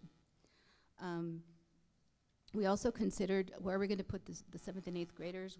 We had to consider the facility condition and capacity, personnel, teacher certification, busing, of course, right? Student class scheduling, after-school programs and athletics, and special programs like SPED, English learners, electives. All the special programs have to be considered for 7th and 8th graders. When we considered Mesquite Elementary, first of all, when we looked at it, it wasn't enough capacity to house both 7th and 8th graders. And there were also some things like it wasn't, it didn't permit itself for athletics, for practices and games. And so we even considered, do we do away with athletics for those 2 years for 7th and 8th graders? And that was probably not going to be a very popular idea. So then we said, well, let's consider just putting the 7th graders there. Well, little after we consolidated Mesquite and moved out, and we began working on organizing and maybe having some trainings there, we started having significant sewage backup problems and found out that the sewage pipes are very damaged, and we probably got out of there just in time. So they're collapsed. So that's probably not going to be a very good option. Also, when I spoke to Boone, just the logistics of getting 7th graders back to Mesquite once they picked up elementary students, dropped them off, and started the secondary buses. By the time they dropped everybody off at the high school and made their way back to Mesquite, the students would get there at probably 9:45 a.m. to 9:50, making their day end at 6. Okay, so we started talking about other possibilities. And as you can see, I mean, there's other considerations. We would have had to put in portables. And like I said, transportation was going to be an issue at Mesquite. So Mr. Wogomuth, myself, and of course CMT and Ms. Hernandez and the academic leadership team and physical plant, everybody, we started thinking about, could we possibly put 8th graders at Gadsden High School? And then we could think about what we do with the 7th graders. And one of the things we talked about, and Ms. Hernandez, you can go ahead and present on that. Madam Vice President, members of the board, and Superintendent Dempsey. So one of the other considerations that we discussed, just to Ms. Cadena's point, this started last semester, right? Because it's a big task. So one of the talks we had was, well, why don't we leave the 6th graders at their campuses, right? And so at the time, of course, we still had Mesquite there, and that would have been 7 schools, right? But then when we started looking at that, well, it wasn't a feasible piece. Besides the busing piece, collecting all the 6th graders for practice and for all those pieces in athletics, and of course we were not going to eliminate athletics because that's the first thing our parents are asking us, right? Will they have those opportunities? We found that some campuses did not have the capacity for it. Plus, just a reminder, in the middle school, your teachers have to be certified in the content they're going to be teaching. So we would have had to have hired, I don't know, 20 more teachers to do language, arts, science, social studies. And then if you wanted all the electives offered, if you wanted all the opportunities that they have at a middle school, it just was not feasible. And again, if we moved them all to Mesquite, I think they were gonna start school at 10 in the morning. So then again, we ran into, they finish at 6 or 7, then when do they practice? When do they do the extracurricular, the tutoring? And so we decided that that would not work. Also, the busing piece is really what is a challenge, because it's a challenge already, but we wanna make sure our kids have that opportunity. So we decided as a team, and because sometimes, we get the question, well, who decides these things? And it's everybody, because it's really a team effort. It's about certifications, it's about athletics, it's about busing, it's about cafeteria staff, about teachers, supervision, busing. It's everybody, right? Funding, how does it look? So here's our current proposal for this next school year, right? Current proposal, and it should be 24-25. For whatever reason, we didn't change that. So in speaking to Mrs. Legareta at Gadsden High School, if you are already aware, she has already cleared out the old English building, right? So that, we would use that part and one wing of the old main building at Gadsden High School, right? And so to accommodate the 7th graders, we do have a proposed plan. We're still looking at some numbers, but one of the questions we know that we're going to get asked is, are they gonna be separate from the high schoolers, right? We already know that. So our intent is to do that, to do kind of a school within a school. But again, we've got to, once we bring this back for action, this is just our proposal so that you have the opportunity to ask us any questions and start looking at what we're proposing. It could change. You guys know that the state can come up with something different and just things like that. We have to figure out scheduling and those pieces. So to accommodate the 7th grade students, we're proposing the following. We're gonna accommodate the 7th grade students temporary transition to Loma Linda Elementary to house all the kindergartners. And our original proposals was kinder through 3rd, but we are considering 4th grade because the number, Ms. Cadena will present that shortly. And then Anthony Elementary would be the 4th, 5th, 6th graders and 7th graders, because they do have the space. We have the numbers. 7th grade would start later, right, because they are on a middle school schedule. And again, we have some ideas on how they would be distinct from the rest of the school, because I know that's going to be another question. Will they be mixing with the elementary school students? No, right? And so those are things that we are still, logistically, it's very stressful at this time, because there's a lot of things to consider. All 7th grade students from the feeder pattern will be housed at Anthony, and then the estimated enrollment numbers, Jessica, if you want to come present those pieces. We'll show you why we proposed K3 originally, but why we're considering K4. And then we'll show you 4th, 5th, 6th, and 7th, and why those considerations took place. Madam Vice President, board members, Superintendent Dempsey. As soon as he opens that spreadsheet.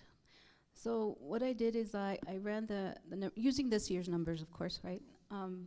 I looked up the facility capacities at Loma Linda and Anthony Elementary using our facilities master plan. And I looked at the numbers of 6th graders and estimated we might have, 326, around 326 7th graders next year. And I looked at the K through 3 at Anthony and Loma Linda, and the 4 through 6 at Anthony and Loma Linda. And if you scroll down a little bit, please, Sam. And looked at the total enrollments as of right now.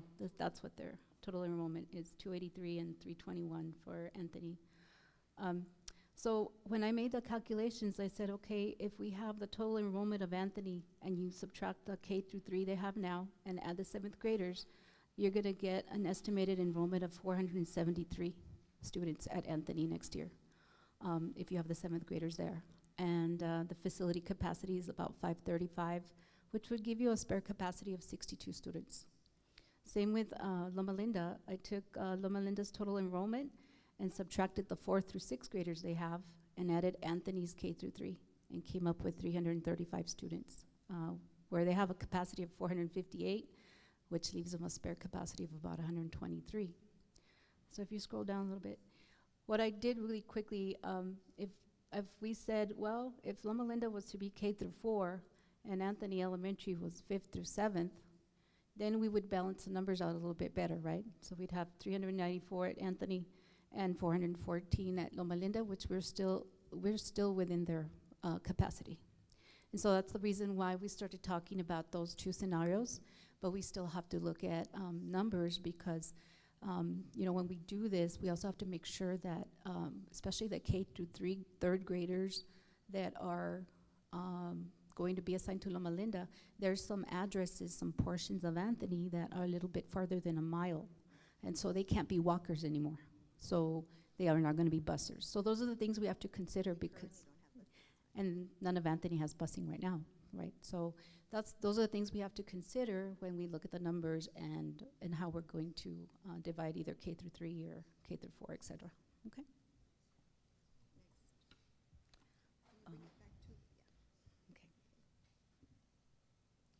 So as we sat as a team, we're trying to create what's our justification for this piece? And so our main goal is to create that middle school experience while using the facilities and staff effectively. One of the things we discussed as a team is that it's such a critical time, middle school, for that transition. They're going to be together for 6 years, right? And if they're not bonding at that level as a group all the way up, then we ran into some issues with our pandemic group who went from 6th grade to high school, right? They never were able, it's a very critical developmental stage for them in regards to social interactions and just making some mistakes, right? They're young kids, but they're not little kids. And so putting them all in one facility would allow for that. So they have a sense of belonging, a sense of being a group, a sense of moving together, because this particular group won't ever be in the new middle school together. They'll go here, then they'll go to the high school as 8th graders if that's one of the options, and then they'll continue 9th, 10th, 11th, and 12th.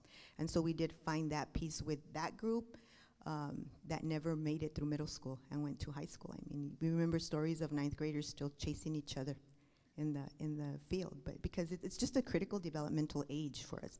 So that's one of the reasons, right? So that they're able to transition together. We have spoken to all the principals involved, and Ms. Quiñones was very like, yes, please, let's do something, keep them together. Anthony Elementary is also close proximity to the 8th graders at the high schools, which allows for easier participation in athletics if we're moving kids out to the high school if we need to, and then other after-school activities. I know Ms. Cadena had mentioned that we would like to work with the town of Anthony there too. They have the park, they have the ballpark, they have facilities. Anthony Elementary does have a huge field. So there's opportunities for us to do some things there if we needed to do in that aspect. Clustering the 7th and 8th graders allows for easier delivery of student programs, including the electives, the language support, and special education. Mr. Rapina is looking into numbers and units, and maybe one will stay here. It just depends on the number of students. We might have 2 in DSC here. So there's going to be some special accommodations for some of those types of classes or units for SPED.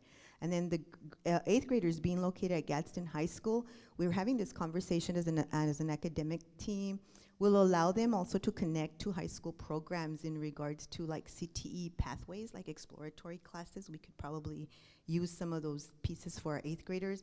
They can participate in band, maybe more collaborative, right? And it'll be easier for like Gadsden High School with Mr. Villa. He can start seeing his 8th graders there and start implementing some of the classes as well.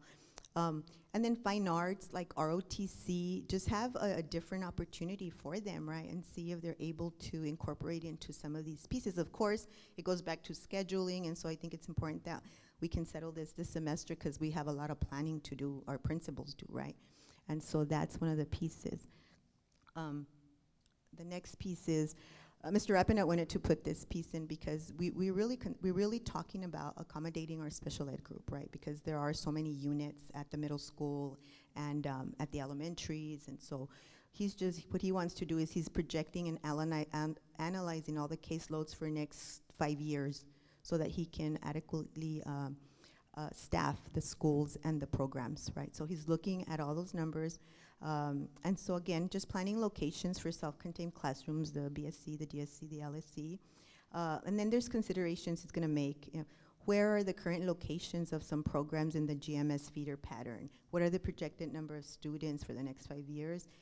And then again, how many of those students require transportation, right? So do we house the 7th and 8th grade special ed units at Gadsden? Do we keep them at Anthony? So there's all these logistic pieces that we have to look at. And then just where are the homes of all our special ed students? Because sometimes, because depending on a unit, we may be able to make we may have to do some different pieces. For our staff, unfortunately, there is gonna be some displacement because, 8th grade teachers will go to the high school and 7th grade teachers will go to Anthony. But Ms. Quiñones is really working with her staff. The middle school currently does have like an 8th grade group and 7th grade group. We do have special populations that sometimes have to split the classes, right? And so we're gonna work with her in regards to that aspect. And until we have really some more information on the busing piece, then we'll decide if it's K4 or if it'll be K3. The next piece. So this is what the new middle school will look like. These are the renderings, the final renderings. It is a state-of-the-art facility. It is so cool the way they have built this and have taken all of our considerations, taken everything we've asked into consideration. And so there will be parts of the campus that are 2-story. In fact, I think that top part is the library. The library will be on the 2nd floor. And so this is one of the renderings, and of course it's not gonna look exactly like this in the front, but the landscaping. But the building itself is going to be the facility. It's amazing. Hopefully you guys can make it to one of the meetings, one of these final design meetings, because the input from, currently I believe they're meeting, Ms. Cadena, with individual groups, like they met with athletics, they met with the culinary arts, they've met with fine arts, they've met, I think Mr. Beach was even in some of the meetings. So the architects are very cognizant of the needs of the district and our kids. So this is part of it, and I think you had put another one. This is what it would look like from From the outside, from the bird's eye view, again, taking security in place. It's the courtyard. They've developed a courtyard now that can't be accessed so easily as it is now, because that campus is also pretty open. And so these are just some of the aerial renderings. Our next steps would be to bring it to you with all our final details, possible action on 11/9, which would be our next board meeting, and give you the opportunity to think about it, ask us questions, if the administrators have questions, things like that.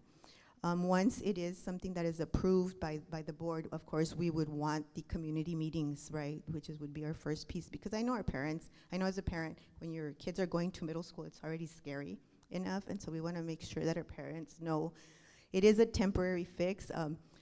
One of the middle school principal, Ms. Quinones, did mention that she has talked to parents, and their biggest complaint is that they won't get to enjoy the new building because it's a 2-year build maybe, right? And so, but I think that it's important that it's something that the community knows what they're gonna get and what we're planning on doing with the students, and just some ideas, and maybe hear back from them, right?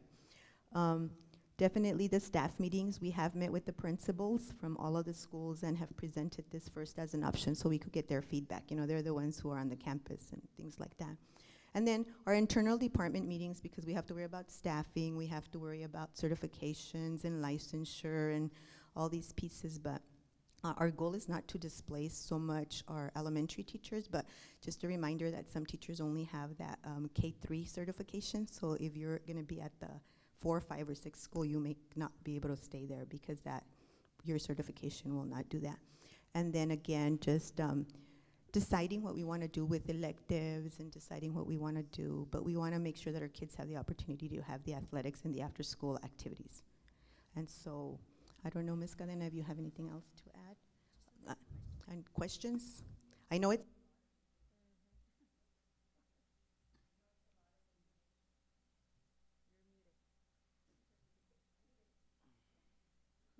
Any questions? That's what she's asking.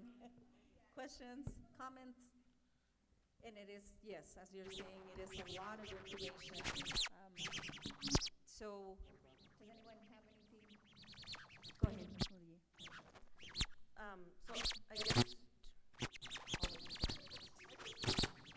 Who's speaking? I'm not speaking. Okay.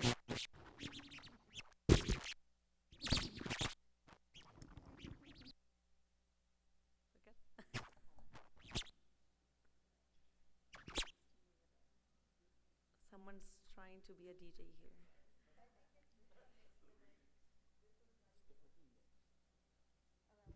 Okay, now it is. Okay, questions, board? Yes, Ms. Murillo. A couple of things. So one, Ms. Chavez is still here, and Yes. this affects your school, and as leadership, I would like to invite you to be part of the discussion if you have any questions or comments here. Another thing, I think I would rather have the community meeting before us deciding. I think I would like to hear from the parents first and before me making a decision for them. And so that's just a suggestion. I don't know how everybody else feels. I think it looks amazing. I think what you're selling, I have my opinions, right? But I don't, because my kids don't go there, I don't know how everybody else feels about it. It is a big decision, and so it affects a lot of people. So that will be my only comment. Okay. Thank you, Ms. Murillo.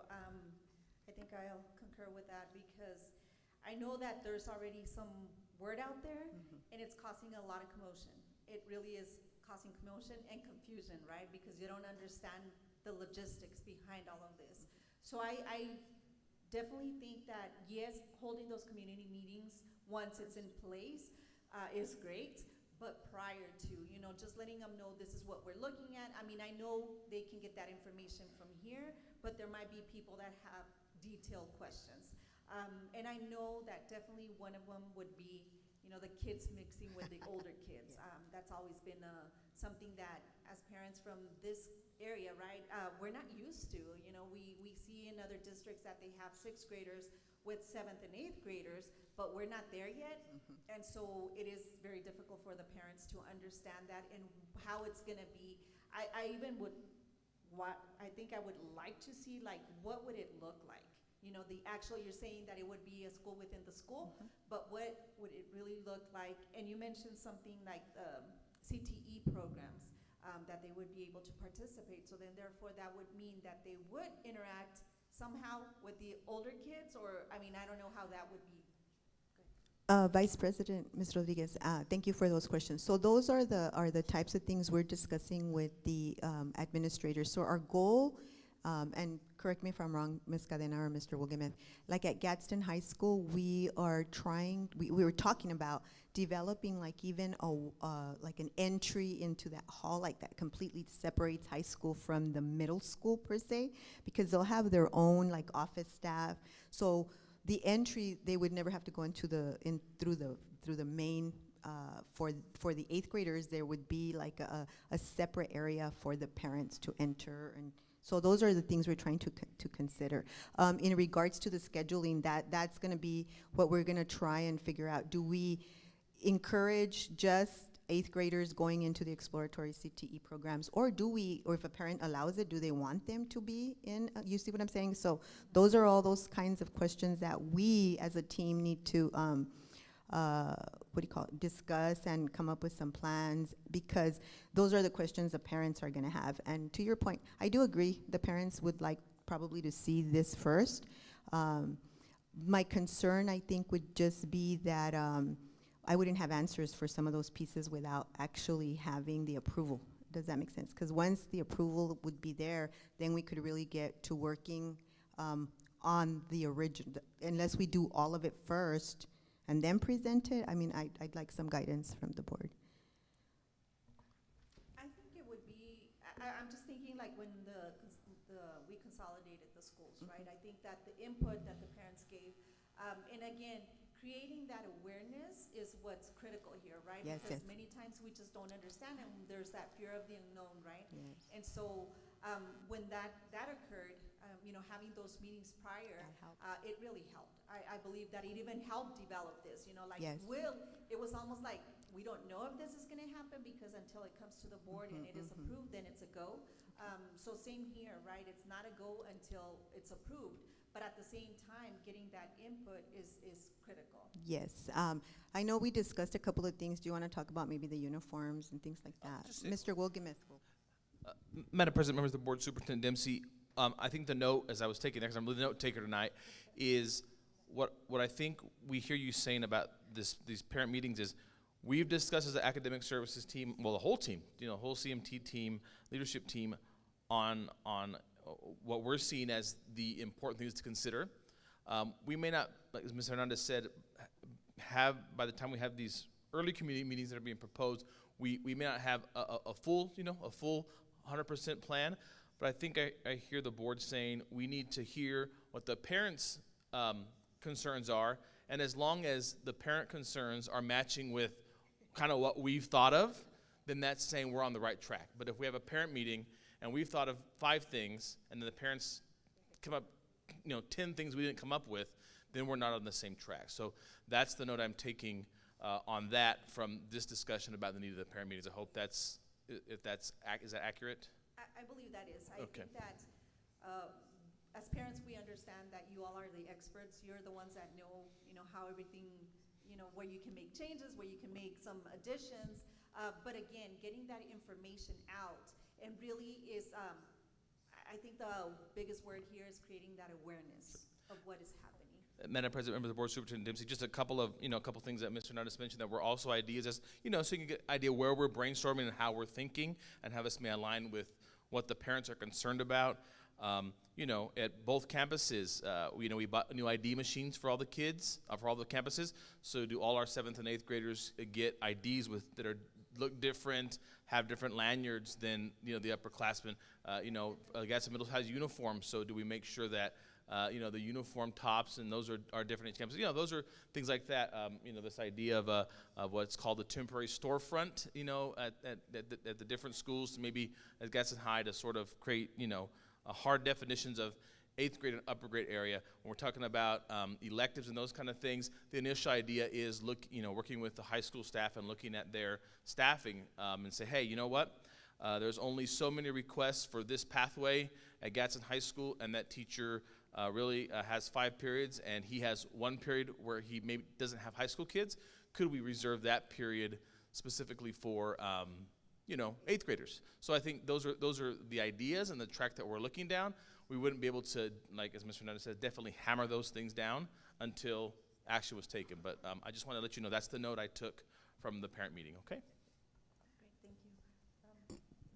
I think you had a question. Madam Vice President, not to beat a dead horse, but I also agree, because, I mean, there's people already out there saying that it's a done deal, right? And I mean, that's how people are, somebody's believing what they're hearing. So I would say also, we need to have this community meeting so that, again, you can explain that to Mr. Wilkham as, I think if they hear that, hey, we're at least kind of meshing together, and because they also need to, the parents also need to understand that, it's a work in progress until we get final. But again, I believe it's a must because, again, people right now, as far as they're concerned, it's a done deal, and, period. So I believe that, the word was used earlier, some transparency to let them know, we're working through this. I mean, and here's some of their, proposals, and I mean, truly, hear their proposals and tell them, what, I get it, some of the proposals that they gave me make sense, out here, but they don't make sense, once you write it down. I mean, it's something, but, it's something that, again, we need to talk to them about. Thank you, Mr. Castillo. I'm sorry, I just wanted to add, basically, we need to look at the end goal, right? And I think that, again, the community knowing that this is temporary, it's not something that's gonna remain. But one of the concerns, and I know this is work in progress and this is preliminary, there's a lot of work that still needs to be done, but how much will it impact the current staff at the elementaries? Because you mentioned, some of them are not certified K-6, so how will that be managed? And I'm sure you're all looking at that, but also having that conversation with the staff, right? Knowing that, it's not something, I mean, it could be perceived as a punishment, right? Like, now you're gonna have to go over there, and that's not the case, right? And so I also having that genuine conversation with them, letting them know what the reasoning behind this is, and the other one would be like administration. How would that work? Because you would have admin necessary for 8th grade, and then you would have the one for 7th graders. So. Madam Vice President, that's a great question. So currently the middle schools have 2 APs and 1 principal. So one of the APs would be assigned to one of the campuses, and then Ms. Quiñones would be like rotating between the 2. So that's how that would work.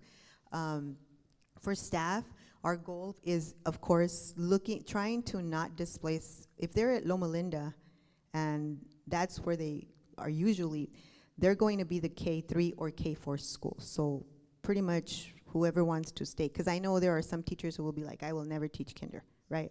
I'm one of those, no, like things like that, right? So we have to look at their certifications, right? Our goal is not to displace so many of them, but I think as a team, our goal would be to inform them, I don't know, mid-March, mid-April, just so they know, to your point, because there's a lot of anxiety, right? We've heard all kinds of crazy things, right? Somebody was like, well, why aren't we going to Mesquite? Well, we haven't, these are proposals that people are making, right? That we're trying to come up with our best solution. It's hard to do it, because I agree with you as a parent. It's a challenge when your kids aren't gonna stay in the same school and then, displaced for 2 years, really, or 3, depending on the build and what happens. So to Nick's point, we will have the community meetings before. We'll start planning those when we get back. And then so before bringing it to action, it may be the December meeting, right? Give it a whole month, things like that. So we'll be able to meet with the communities to hear the concerns and what is happening or what they're hearing, right? So our goal is to keep the teachers not displace them as much as possible, but the reality is, we're going K3, K4, and then we're going 4, 5, 6, or 7. Mhm. I do know the middle school does currently have, because she's already told us, she has an 8th grade team and a 7th grade team, but there are some teachers, like the PAL teachers, who may sometimes do 7th and 8th just because of numbers, and then the SPED group, but that's what Randy is working on and is making sure. Yes. Any other questions, comments? Madam Vice President, board members, so what I think I'm walking away is you'd like to see us meet with staff, and you'd like to see us hold some parent meetings and gather some input and provide that to you prior to you making a decision. That's correct. Okay, we Okay. will work on it. Thank you. Thank you. And yes, this is a lot of work. All right, and moving on to our discussion item 11B, the NMAA two strikes rule, benching bad behavior campaign. Madam Vice President, board members, I don't know if Ms. Flores set us up, but she had requested this item and then went to go enjoy the football game. But at the region meeting, at the NMSBA region meeting, Ms. Sally Marcus, Executive Director for the NMA, spoke to us a little bit about the rules around the new NMA two strikes rule and their benching bad behavior campaign. And you're aware, but not everybody in the audience may be aware, is that I am also a member of the board of directors for the New Mexico Activities Association, and I was probably one of the main driving factors behind some of these rules. One of the things that I get very frustrated with is when we're at student events and adults seem to need the spotlight. And I'm just going to be candid with the board. I get very frustrated with that because I think adults, our job at these events is to clap and support our kids. And if you were that good, you'd be in the NBA or the NFL. And since you're not, then just enjoy your spot on the bench and cheer for our kids. So with that, and I could go off on that a little bit, but I'm not going to. I did include a link to the NMA video, which is a requirement. It's about an 8-minute video. And so go ahead, Mr. Snowdy.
I hope that gives you.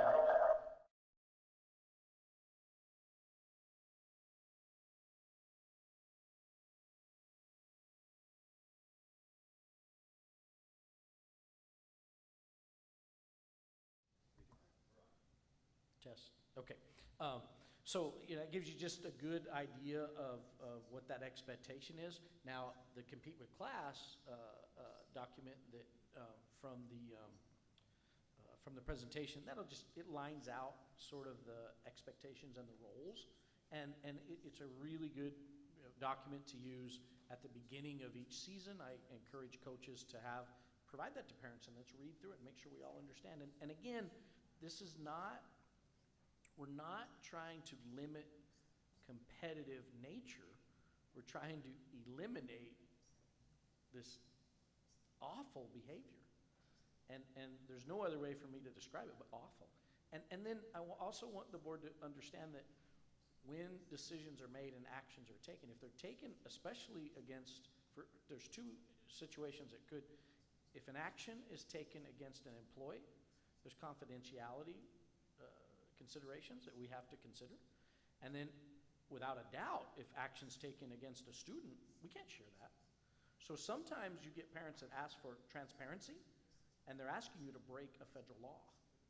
And so I just caution everybody to understand there's some very, very distinct lines that we have to be careful of. So any questions about that? Go ahead, Ms. Miguel. I think there's a lack of education and communication when it comes to this. I would like to see maybe principals having conversations with the coaches. I know there's many schools out there that, for example, and I'm just going to put as an example my own kid band. We have a mandatory parent meeting at the beginning of the school year, and so I think if they can have a mandatory parent meeting with every single athlete, coaching season, whatever the sport is, and bring this up and even show them the video, I think you can't say you didn't know. Ms. Murillo, thank you for that. And I will say that this is the mandatory video that all parents are required to watch prior to the season. Any other comments, questions? Well, I have a couple of comments. I do believe, as Ms. Sally said, the extension of a classroom. I think that we forget that, right? This is almost like a perk that is, in order for the students to participate, they have to follow certain things, right? And so what the expectation is in the classroom should be also out in the fields. In competing with class, I mean, that's something that, I know you said it, Mr. Dempsey, this is not the NFL, this is not the NBA, and I think that we all have that passion, right? And it's good to have that passion, but we need to be respectful.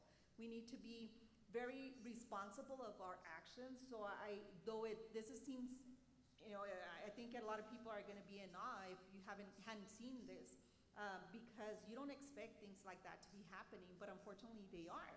And so now these measures need to be taken because of the actions of the adults, right? And so the lifelong skills that we're teaching our children, think about that. What is it that you want your child to be doing later in life? And so we need to be the role models, and just remembering that being at these events should be fun. It should be a fun thing for everyone. The students need to, the athletes need to enjoy it. Therefore, many times as parents, we're the coaches back there. We want to be telling them what to do. We need to trust our coaches. That's why they have coaches.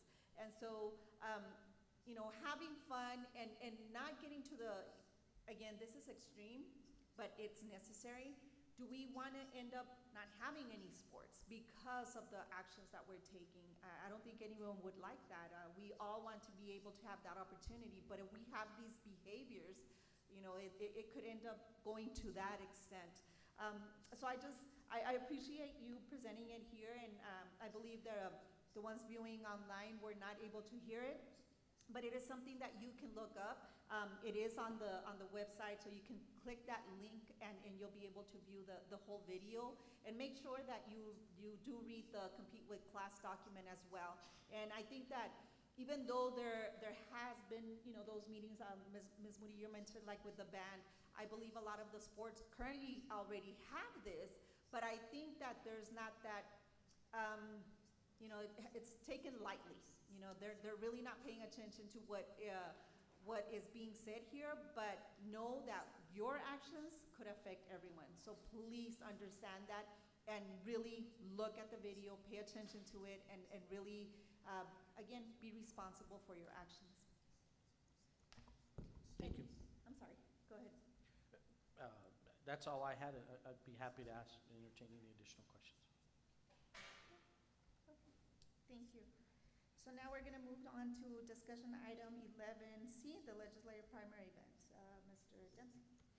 Madam Vice President, board members, so we had this as an action item maybe 2 board meetings ago, and we had set a date. And I just want the board to be a little aware, to keep in mind and help me. What I think I'm trying to do is facilitate a county-wide meeting, and getting everybody to agree on a date has been a little bit more of a struggle than I anticipated.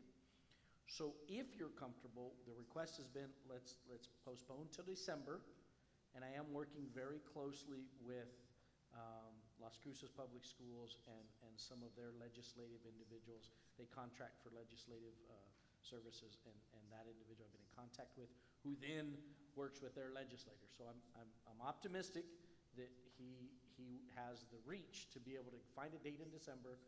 I get a little nervous in December because I'm feeling like this is really late. He's assuring me that will be the best opportunity so that they get more of a heads up on what to do. So I think it gives us a little bit of time to plan, but I just want you to be aware that I'm working with that. And in fact, I was on the phone today with them trying to work this out in the details. And we're also struggling to find a meeting time, so I believe right now we're scheduled to do a Zoom meeting. And this gives you an idea of all superintendent schedules. We're meeting at 8:30 Sunday morning because that's the only time we can figure out this week to meet. So, which is no big deal, but it's just aligning everybody's calendar, which is the struggle. So I'll keep you informed on the planning of that, and then we'll hammer out a date, and I'll get back to you ASAP. Okay? Questions, comments? Do we already have a place? Because I know that was also another. Ms. Murillo, great question. We are struggling a little bit for a place as well, and that is because we'd love to have the 3 culinary programs actually really want to work together, which I think is a great idea. Their struggle is it's very difficult to prep. We don't have a culinary kitchen at DPA. And so their struggle is preparing the food and then transporting. And so I'm also I'm in, I guess it's negotiation. I'm trying to have conversations with them, but it does look like there's a request to have it at Gadsden High School. Mr. Sapiens offered it. That's easy. I don't know how everybody feels about that, but I think at the end of the day, I've got to have it at one of the comprehensive high schools. We can still highlight DPA kiddos. We can still make that work. And I have an idea, and Diana, Ms. Ludwig and I work together, but it's really hard to deal with transporting and prepping food when you don't have the facilities. And because I think their attitude about working together kind of excited me, quite frankly, and I'd like to embrace that thought so that all 3 programs get highlighted. And that's pretty exciting to get to see all 3. I mean, we get to see our programs and they did an amazing job. Can you imagine all 3 of them with their classes and what they could do? And so I kind of think I want to highlight that. And if that's okay with the board, and I'm asking for some flexibility on the location, if you will. So if we were to have it at one of the high schools, all 3 programs can still go and prep in that kitchen. So that's the goal. Yes, ma'am. And I get pretty excited about that opportunity to get them to work together because we don't get to do that very often. Right. And I think there's some real neat potential there. So if everybody's comfortable with that, and I'd take any feedback, I guess I'm asking for some flexibility in this one, but I'm still optimistic we can pull this off. And do you have a high school in mind? Well, like I said, when we reached out to Mr. Sapien, he immediately volunteered Gadsden High School. We've used Gadsden High School a lot. We really have. He does probably have the best facility, meaning the prep and all the space to put all those kids together and make this work. And so that was the suggestion of, let's just bring them here. Now, he then reached out to the other two. They seemed fine with it. But every high school wants it. So, you know, and which is a good thing, right? And because they want to show off their school as well. So I'd like to, what I propose is I'd like to just find a time to meet with all three of them and say, guys, let's have a conversation. What's easiest? What works best? What do you need to make this work? If that's okay with everybody. Great, thank you. And I think that, well, now, I guess it's another month that there's time for preparation.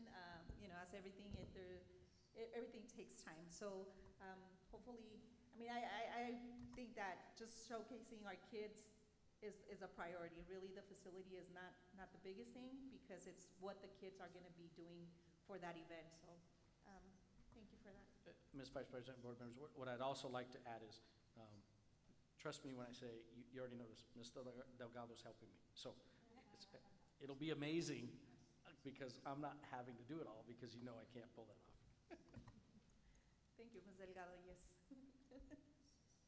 All right, any other comments, questions? No? Okay. So now we will move on to the number 12, the upcoming board meetings and events. We have the next school board meeting, which is Thursday, November 9th, and deadline for requests would be Monday, October 30th, item requests. And then the DACC advisory is October 16th. And then, of course, we just spoke about that. That one is to be announced or determined in December, possibly. And I'm sorry, yes, the DACC was the one that just happened. Thank you, Mr. Cano. That's the one that Ms. Flores had talked about, that they were present.